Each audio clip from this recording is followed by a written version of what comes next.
Boa noite, gente. Me quebrou, né? Tranquilo. Vamos falar hoje sobre Marcos.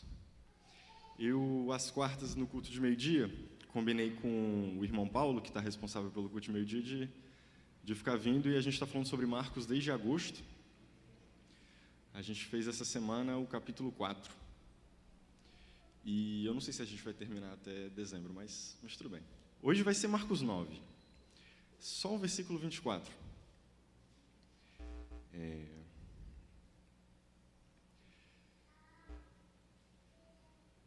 tem um slide, o texto não está no slide não, deixa eu ler aqui. Eu fiz questão de pegar a versão mais antiga, geralmente eu leio o NVI, mas nesse caso eu preferi a versão mais antiga, que é essa aí que está na tela. E logo o pai do menino, clamando com lágrimas, disse: Eu creio, Senhor, ajuda a minha incredulidade.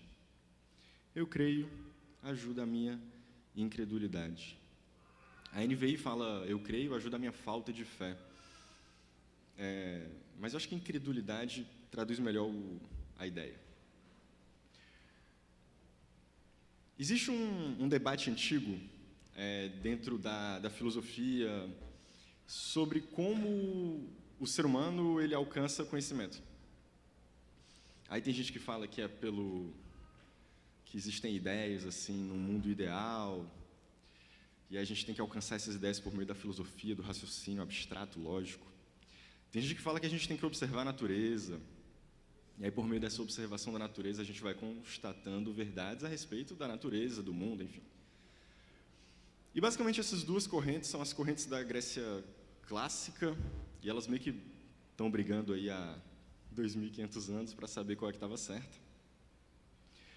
E as duas falam de um conhecimento como um conhecimento elevado, como um conhecimento necessário à vida do ser humano, como esse conhecimento que a gente precisa buscar, como um conhecimento primeiro, principal, mais importante.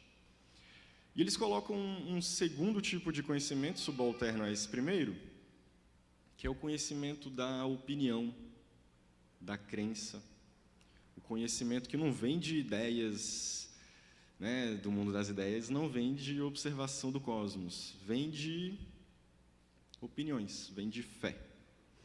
E eles chamam esse segundo conhecimento subalterno secundário, meio mais baixo ali na hierarquia, de fé.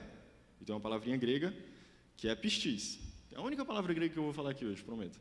Pistis. E esse texto ele é construído exatamente nessa antítese dessa palavra. Eu creio, diz o homem, o pai de um menino, ele usa essa frase: eu tenho essa fé. Eu creio. Ajuda a minha não crença. É isso que diz o texto lá no original. A fé, ela, na filosofia é uma coisa, na Bíblia é outra completamente diferente. Se para os filósofos da tradição grega clássica, a fé é esse conhecimento meio secundário, assim, meio de opinião que não faz tanta diferença na vida de ninguém, a fé no Novo Testamento ela é fundamental. Aliás, mais do que fundamental e mais até do que um conhecimento, ela faz parte da existência do ser humano. Sabe por quê? Porque assim, digamos que a verdade venha pela observação da natureza. Aí você acorda todo dia e vê que o céu está azul. Maravilha, ótimo. Chegamos à conclusão de que o céu é azul, porque ele sempre foi azul há sei lá quanto tempo. Acreditamos então que amanhã o céu continuará sendo azul e assim vai. Que diferença faz isso na tua vida? Não faz muita. Da mesma forma, as ideias abstratas, as ideias ideais, as ideias maiores, elas não fazem lá tanta diferença. A gente não sabe muito bem, onde é que esse conhecimento entra, mas a fé para o Novo Testamento, ela é a base sobre a qual o seguidor de Jesus constrói a sua vida. Então, mais do que ter um conhecimento, a fé, ela é fundamental. Nessa história, e todo esse capítulo 9, pelo menos do 14 até o 28, 29, ele é construído em cima dessa antítese. Marcos tem muito isso. tem muitas antíteses, né? Ideias contrárias, pessoas contrárias, Jesus em discussão com pessoas que discordam de Jesus, né? Os discípulos fazendo coisas que Jesus não faria. E tem sempre essas dualidades, assim, né? E nesse caso é exatamente isso. Tem pessoas que têm fé, tem pessoas que não têm fé. Existe a fé e existe a não fé. E o que está acontecendo nessa história é que chega o pai de um menino, esse menino endemoniado, o filho desse homem, há tantos anos sofrendo com esse mal, e aí ele, meio que como um último recurso, vai atrás de Jesus para tentar salvar a vida do filho. E aí ele tem esse encontro com Jesus, e Jesus até pergunta, quanto tempo isso lhe sucede? E aí o pai responde, desde a infância, versículo 21. E aí o pai meio que grita, né? Assim, ele parece que ele está carregando aquele peso há tanto tempo, e aí ele solta e diz, eu creio que o Senhor pode. Ontem a gente estava lá no hospital e a gente teve uma visita específica que era de uma mãe com um filho, o filho estava internado com um problema cardíaco, e ele tinha algum tipo de necessidade especial que a gente não sabe exatamente qual era. E a gente ficou lá conversando com a mãe, com o filho, né, fazendo aquela visita, infelizmente, muito rápida, papo de 10 minutos, né, enfim. E eu fiquei pensando naquilo, eu não tinha feito essa mensagem desde ontem, assim, eu fiquei, o que eu falo, né? Já meio que com um clima de despedida que eu não ia trazer, mas o pastor já trouxe aqui, foi tranquilo. Mas aí ontem, vendo essa família e pensando naquele jovem,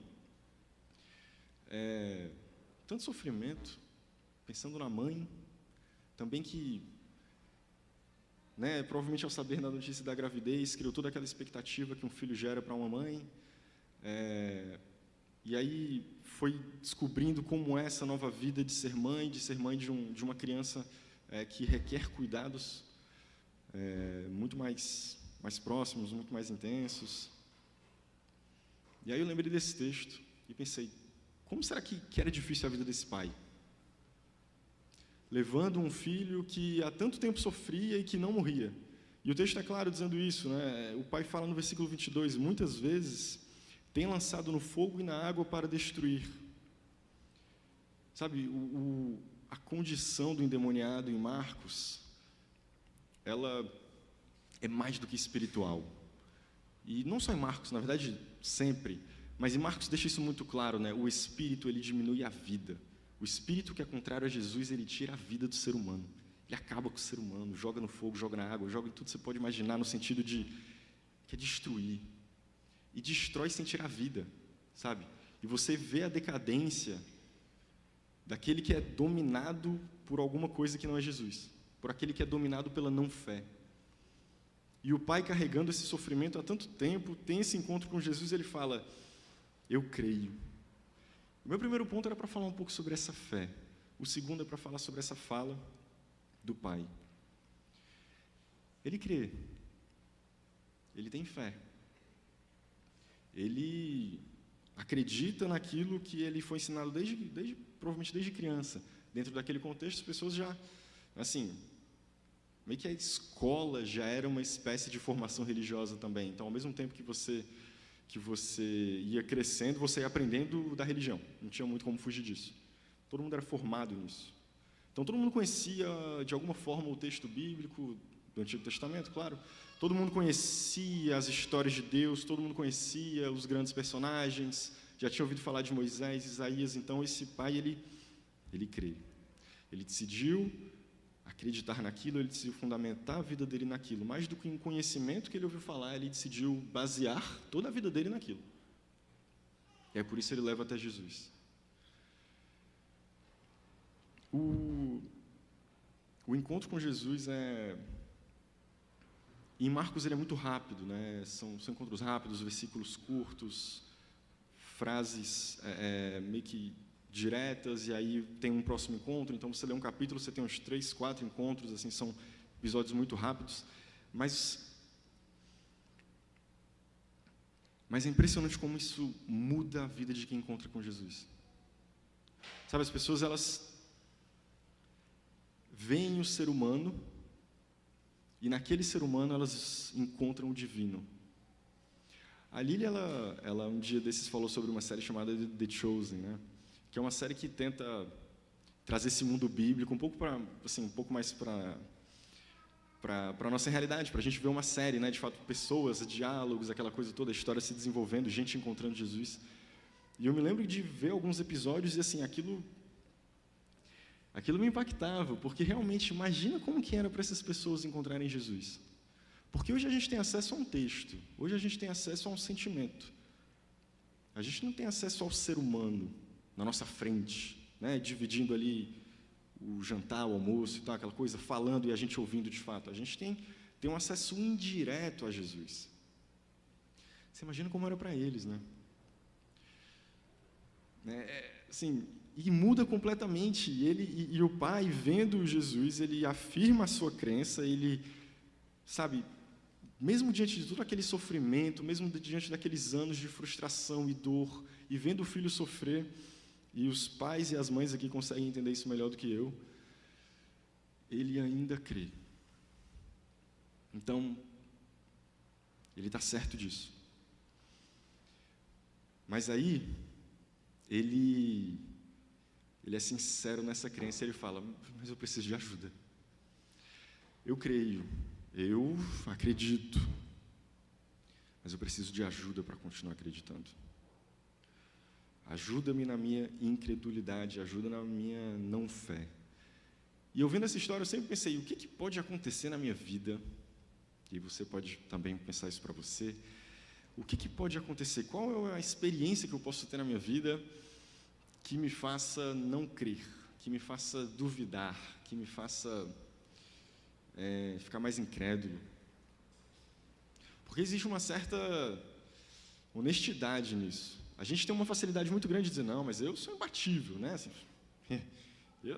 nunca que eu vou duvidar de Deus, aquela coisa toda. E eu acho que um personagem que representa isso muito bem é Pedro, né? Muito forte, muito destemido, muito resoluto, muito, né, decidido, mas sempre fraquejando, como a gente. E eu acho que Pedro representa essa nossa característica muito forte. Mas, quando o pai pede para ser ajudado na sua incredulidade, ele pede porque ele sabe que durante muitos anos ele carregou aquela fé com muito esforço, porque para ele não foi fácil, como para nós também não é. Diante de todas essas experiências que a gente tem ao longo da vida, né? A gente continua carregando a fé, apesar de todas as dificuldades. Mas a gente precisa ser honesto e dizer, às vezes é difícil, às vezes a gente precisa de ajuda. Essa ajuda ela pode vir do próprio Deus, essa ajuda pode vir dessa comunidade, essa ajuda pode vir da sua família, essa ajuda pode vir de tantas fontes diferentes. Mas a gente precisa aceitar que às vezes precisa de ajuda. É muito humano isso. E aí, pensando nessa história, eu lembrei de outra. Essa outra história não é bíblica, ela na verdade aconteceu no século XX, de um camarada chamado Dietrich Bonhoeffer. E ele tem um nome esquisito porque ele era alemão, né? E todos eles têm um nome estranho. E ele nasceu no começo do século XX. Então ele viveu a Primeira Guerra ainda meio jovem e viu a Segunda Guerra também.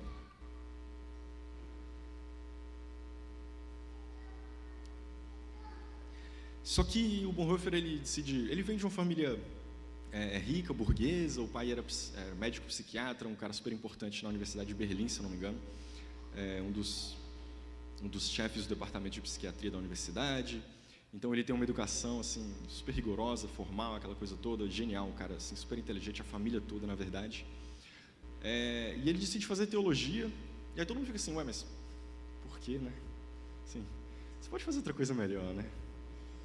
Mas os pais aceitam. O pai, inclusive, era meio incrédulo. O pai, a gente não sabe muito bem qual era exatamente a fé do pai, mas a mãe vinha de uma longa família aí de líderes religiosos, né, luteranos. Mas o pai, muito cientista, acho que tinha alguma dificuldade. E todo mundo achava que o Bonhoeffer ia ser pianista, ia ser músico e tal. mas ele decide fazer teologia e, alguns anos depois, começa a ascensão do regime nazista na Alemanha. E aí o regime nazista ele chega assim meio silencioso, meio crescendo aos poucos, e aí em papo de 10 anos ele tomou o poder de forma até democrática, né? E Bonhoeffer olha aquilo e pensa, eu preciso fazer resistência, né? Não gosto muito dessa palavra não, mas ele decide fazer uma espécie de trabalho contra aquilo. Ele olha, eu sigo Deus, esses caras são a antítese de Deus. Esses caras representam o que nesse texto de Marcos fazia o filho ir para o fogo, ir para a água, destruir a vida das pessoas. Então eu vou ser contra isso. E ele falava abertamente contra o regime, e como todo mundo que fala abertamente contra um regime autoritário, ele foi perseguido, preso. E com 39 anos ele já estava preso, a guerra até perto de terminar. E aí ele começa a escrever cartas da prisão. Ele tem um pouco de privilégio nesse sentido, porque a família era muito importante, então ele consegue escrever e tal, aquela coisa. Mas ele já sabia que ia morrer. Porque assim, chega num ponto da vida dele, ele começa a haver tentativas de atentado contra Hitler, e a perseguição aumenta, e ele de certa forma era espião, tirava o judeu da Alemanha, enfim. Ele sabe que vai morrer.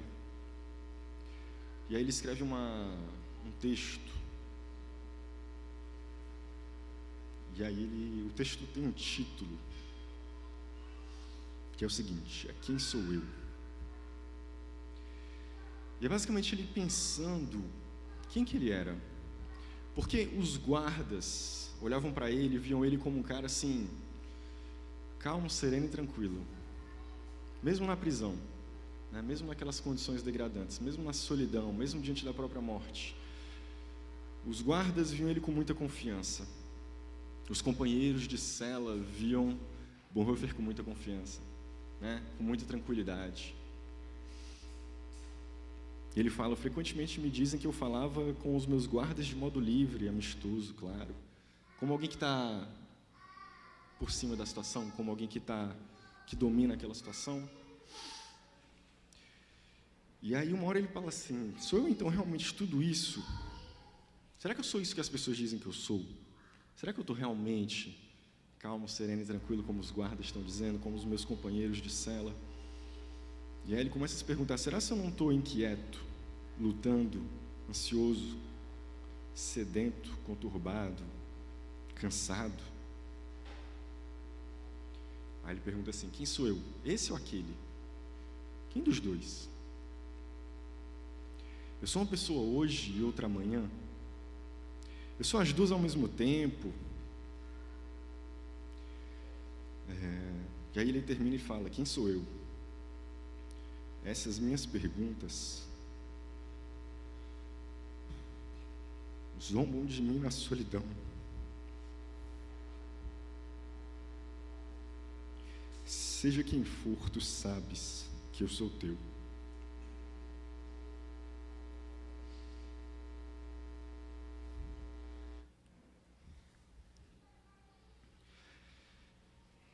Eu lembrei dessa visita que a gente fez no hospital.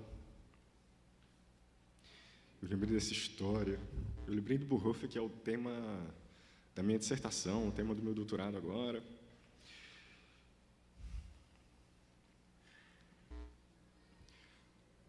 A fé, ela não tira dúvida, sabe? A fé, ela permite que você se pergunte, que você questione, que você tenha algum nível de incredulidade. Aliás, a vida cristã, ela é repleta de dúvidas. E do mesmo jeito que esse pai tinha dúvidas sobre a sua crença, porque via o filho sofrendo, do mesmo jeito que o Bonhoeffer estava lá abandonado na cela e tinha dúvidas sobre quem ele era,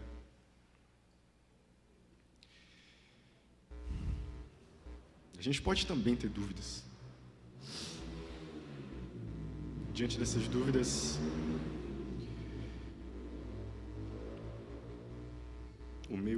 a minha esperança e o meu desejo para você e para mim também é que a gente lembre de que a gente é de Deus. Depois de começar a estudar, né, o pastor falou que já tem quase 10 anos, eu fiz graduação, fui para o mestrado, e aí estudando para o concurso, assim, lendo, sei lá, esse ano acho que uns quase 30 e qualquer coisa livros, e todos eles nessa área de teologia, de história, de teologia bíblica, sistemática e tal, e aí você começa a ter mais dúvidas do que certezas dentro da teologia. A teologia é meio ingrata por causa disso, né? E as pessoas esperam que você tenha muitas certezas como cristão, né? A gente vai lá no hospital, a gente tem que ter certeza do que a gente está falando para eles. Não, Deus está cuidando da tua vida, tudo certo, né? Mas as coisas não são tão certas assim. Não eram para esse pai. Não eram para Bonhoeffer, não são para mim. Eu não sei se não são para você também. Mas em todo esse processo de busca por Deus, de conhecimento de Deus, que parece que para a filosofia é meio, sabe, subalterno, que para nós é fundamental, que para nós é o fundamento da nossa vida, da nossa existência, de quem nós somos. É o que faz a gente superar os desafios, é o que faz a gente olhar os problemas, as questões, as dúvidas e seguir. É o que faz com que a gente veja a vida com todas as suas dificuldades, faz com que a gente siga, mesmo na dúvida, mesmo a passos difíceis, sabe? Mesmo trôpego e meio sem conseguir fazer uma linha reta, a gente segue. A imagem de Jesus para mim, andando até o Calvário, é exatamente isso, sabe?